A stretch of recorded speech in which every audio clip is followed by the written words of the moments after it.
ಹುಬ್ಬಳ್ಳಿ ಮಂಟೂರ್ ರಸ್ತೆಯಲ್ಲಿ ಗ್ಯಾಂಗ್ ವಾರ ಸದ್ದು. ತಲ್ವಾರ್ ಹಿಡಿದು ಬಂದ ಯುವಕ, ಸಾರ್ವಜನಿಕರಲ್ಲಿ ಭಯ. Video viral.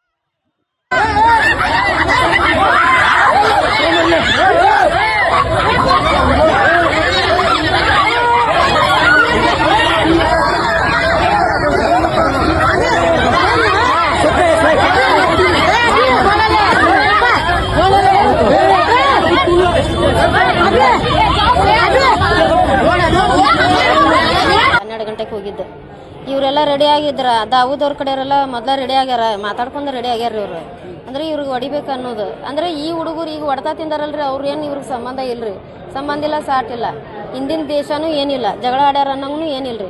ಆದ್ರೂ ಹೊಡೆದು ಕಳ್ಸಾರ್ರಿ ಇವ್ರಿಗೆ ಬಾಟ್ಲಿ ಒಳಗೆ. ಆದ್ರೆ ಹೆಣ್ಮಕ್ಳಿಗೆ ಚೂ ಬಿಟ್ರೆ, ಹೆಣ್ಮಕ್ಳ ಕಡೆ ಕಾರ್ಪುಡಿ, ಬಾಟ್ಲಿ, ಹಾರಿ ಏನೇನೋ ಕೊಟ್ಟಾರ್ರಿ ಅವ್ರ ಕಡೆ. ಐತ್ರಿ, ವಿಡಿಯೋ ಐತ್ರಿ, ವಿಡಿಯೋ ಶೇರ್ ಮಾಡೇನಿ. ಅದು ಅವರು ಚೂ ಬಿಟ್ಟು ಆಮೇಲೆ ಗಂಡ್ಮಕ್ಳು ಬಂದು ಹೊಡೆದಾರ್ರಿ ಇವ್ರಿಗೆ. ಬಾಟ್ಲಿ ತೊಗೊಂಡು ಎದಿಗೆ ಹೊಡೆದ, ಸಲ್ವಾರ್ ತೊಗೊಂಡು ತಲೆಗೆ ಹಾಕ್ಯಾರ್ರಿ ಇಬ್ಬರಿಗೆ. ರಾಜೇಶ್ ಕೊರ್ವರ್ ಅನ್ನೋರ್ಗೆ ಹೊಡೆದಾರ್ರಿ, ಮಂಜುನಾಥ್ ಗಾಯಕ್ವಾಡ್ ಅನ್ನೋರಿಗೆ ತಲೆಗೆ ಹೊಡೆದಾರ್ರಿ.